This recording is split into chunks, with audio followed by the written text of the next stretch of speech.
Il arrive à certaines personnes de penser profondément que la souffrance n'a aucun sens et que Dieu n'existe pas du tout. Le problème du mal serait ici alors un argument qui alimente la thèse selon laquelle Dieu ne correspond à aucune réalité, mais est le fruit de l'imagination de l'homme.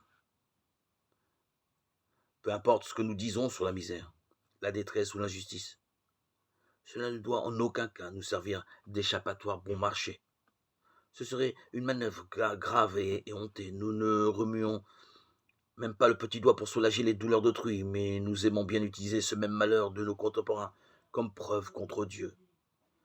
Précisons ici que la question comment Dieu peut-il laisser faire le mal est posée par chacun pour des raisons diverses.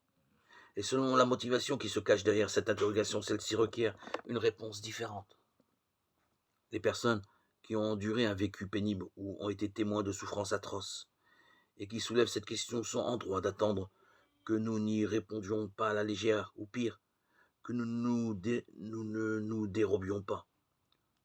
D'autres, pour se justifier sans en avoir payé personnellement le prix, se servent de la détresse du monde pour fuir leurs responsabilités et garder leur distance avec Dieu.